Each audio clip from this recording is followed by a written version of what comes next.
Hey, it's Dr. Mel. This is going to be a longer version of my short video on what is the main job of a university professor. So, here I hope to go into a little bit more detail and answer some common questions that I often get when I'm talking to people about my work at the university and about academic research in general and how that kind of feeds into the research industrial complex in America and other things I'm fairly knowledgeable about. So, the first thing that I want to clarify is that not all professors and not all disciplines are the same, of course.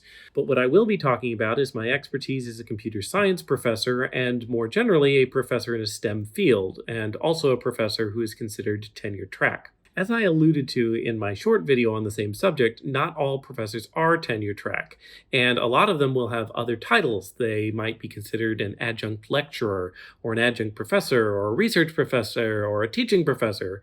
And I will talk a little bit about what those are and how they differ from a tenure track professor, but first, let's just jump right into the main topic of this video, which is what the job even entails.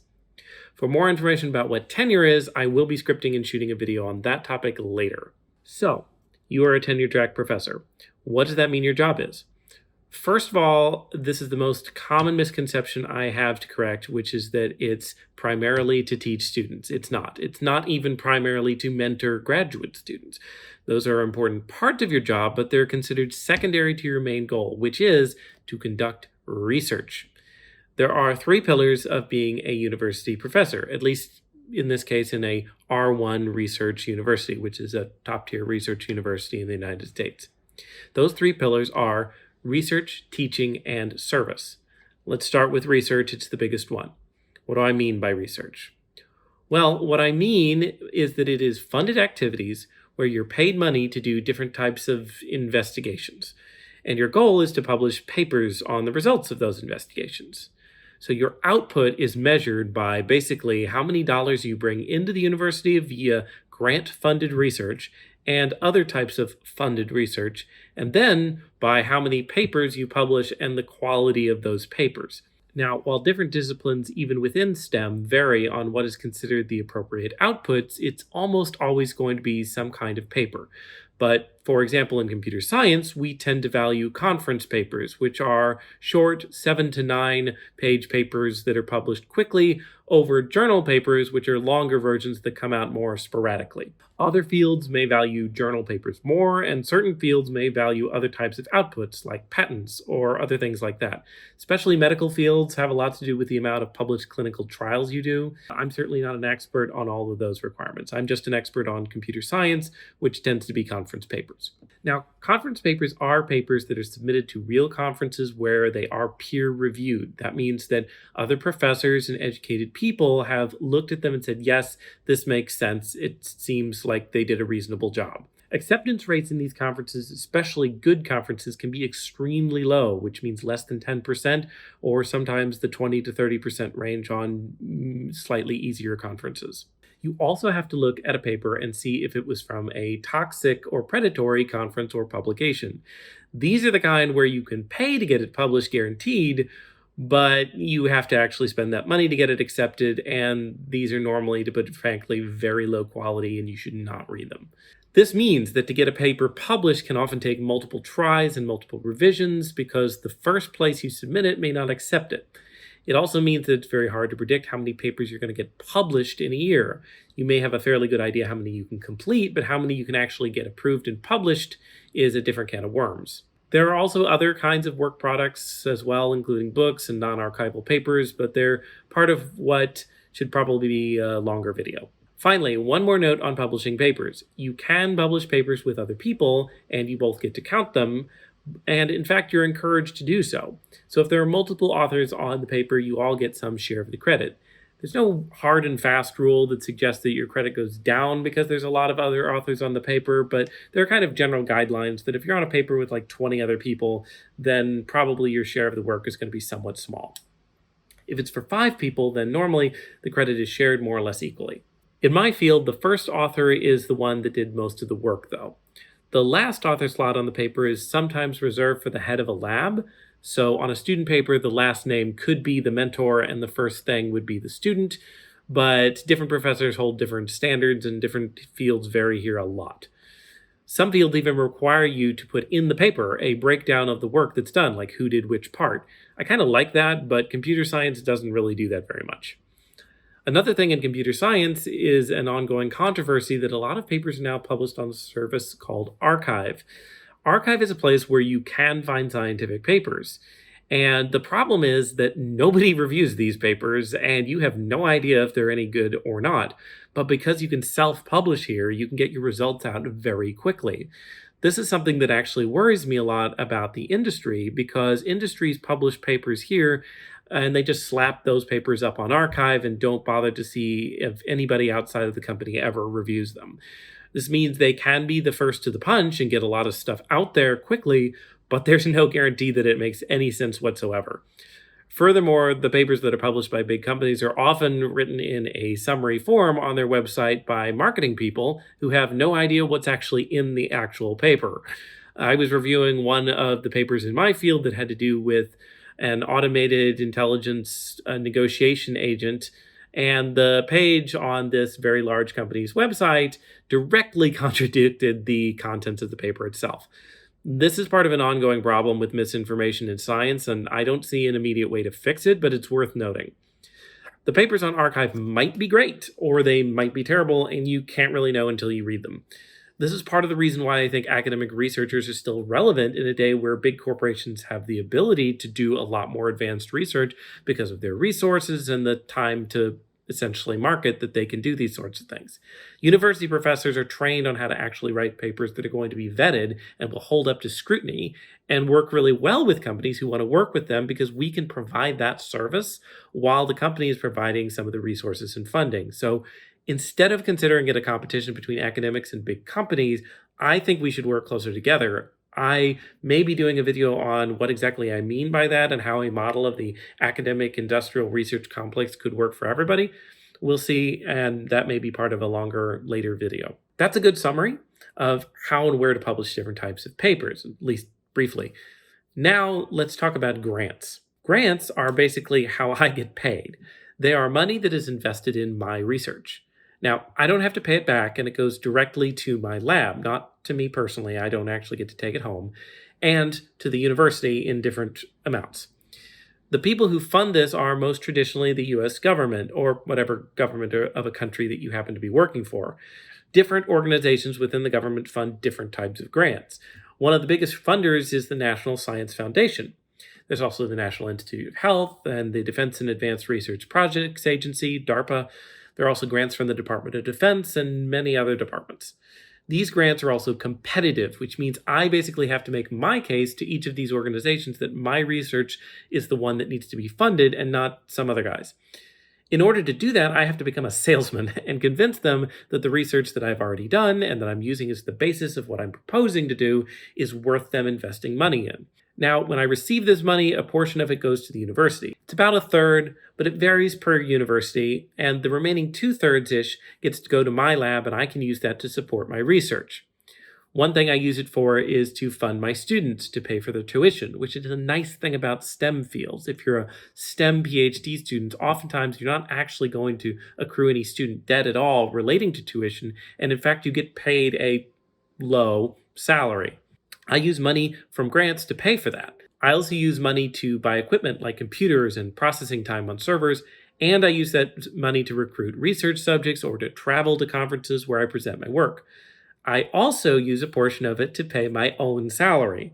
One little known thing about tenure-track professors is that we're only paid 75% of our salary for the year by the university for doing our job, and the remaining 25% has to come from money that we get from grants. Now, this is not that uncommon in other fields. It's basically like being a sales commission agent. If you're a salesman in many fields, you will be paid a base salary of some amount, and then you have to be paid a percentage of the money that you bring into the company. Professors are kind of similar to that, except that we're only paid up to that missing 25% of our negotiated salary. So there is a cap to it. If we sell more, we don't get more. This also means that if we don't get grants, i.e. we don't make sales, then we don't get paid for that 25%. At the end of the day, we might get fired and not get the rest of it either. Unlike salespeople, though, once we bring in the money, we actually have to then do the work of the engineering and the science and the production and the paper writing to earn it as well. So our job doesn't end at the sales point. Now, Grants don't just have to come from the government, they can also come from private industry. I kind of like this because private industry is very practically focused and tends to want specific things out of the research that are easy to define and work well with my particular brand of research in my field. Industry is also subject to a lot fewer constraints on how the money is spent and normally requires a lot less paperwork. However, most industries aren't really used to hiring university professors and working within academic research, which is a pity because we're excited to work with them and they should be excited to work with us because we have great access to students and upcoming talent who are very good at the things that they do, and also because their early career tend to be paid less, so we are fairly competitive on price. That aside, there are a few other places where university professors can get funding, but they're complicated and I don't want to go into them here. If you've been paying attention, then you may be a little confused by that statement since it sounds like that I'm saying that our job is research and that money we have to bring in by ourselves. So what exactly is the other 75% paying for exactly? Well, there's two reasons why we're paid for those 9 months of the year, even if we don't bring any research money in. First of all, it's a good way for us to try and buy time to get some of those research dollars into our lab. So it's in the university's interest to support us for that time. We can keep doing research on a 75% salary and then hopefully use that time to get more grants that we will be able to get paid for the full time. But also, and here's why this is so far down in the video, we are expected to teach. As part of our job, we're expected to teach 1 or 2 classes a semester for an assistant professor, normally in the fall and the spring, and not normally in the summer. Different universities have different amounts of classes you're required to teach, and this is referred to as your teaching load. And that means that if you're teaching 2 classes, that's 3 hours per week of class time, plus all of the prep time that's involved in that, which anyone in the education field knows is quite a lot of time, and also doesn't count grading, holding office hours, doing anything else to benefit the students. And that's for each class. So a good chunk of our time, therefore, has to be dedicated to teaching. But if you've ever met a distracted professor who seems late on grading something, it's probably because most of their time is worrying about how to do research and how to write papers and not necessarily about the class. Now, this isn't in any way trying to insult professors or say that not all of them are very good teachers, but it is meant to illustrate that our priorities are split between a lot of different things, and that's sometimes why you may not always find that a college professor is as focused on the teaching job as a high school educator might be. Note that this doesn't apply to colleges and universities that are teaching colleges, which tend to not have the research aspect. Now, I happen to love teaching, and I have taught my class multiple times, and I want to continue to do so. But it's always struck me as really weird that professors are basically rewarded for having 2 sets of skills that have very little to do with each other. More than 2 sets of skills, actually. People who are good at doing research are very different than people who are good at getting research dollars, i.e. making sales, and also tend to be very different from people who are good at communicating content and teaching students about things that they're working on. The fact that tenure-track positions require you to be good at all of those things is very weird to me. This has led to the creation of other types of professorships that aren't what's called tenure-track. There are research professorships and there are teaching professorships. Now, research professorships are less common than tenure-track, but basically means that you are never granted tenure, you only do research, you don't teach, and you're responsible for 100% of your salary through grant sales. If you don't get that, then you don't eat. So not everybody is super excited about these types of positions, and I would be interested in seeing more universities embrace them with some of the benefits of tenure track, like the 75% pay scale and the guarantee for not being fired for saying something controversial, but with the understanding that you may not actually enjoy teaching, and then you probably also shouldn't be doing it. As expected, teaching professorships are the opposite of that job, where your job is just to teach students. Now, these are much less common than either of the other two because the idea of research is so entrenched into most big universities. A few universities do have programs where they establish teaching professorships where they're paid a reasonable and comparable amount to researchers, but they tend to get the short end of the stick and are paid less. They are also responsible for teaching full-time, which can mean 3 or 4 or even more different classes within a semester, and normally picking up the slack of what the other professors don't want to teach. Sometimes you don't even have the title of teaching professor. You might have a lower title like instructor or lecturer. Different universities vary on this. It also tends to depend on whether or not you have a PhD or just a master's degree.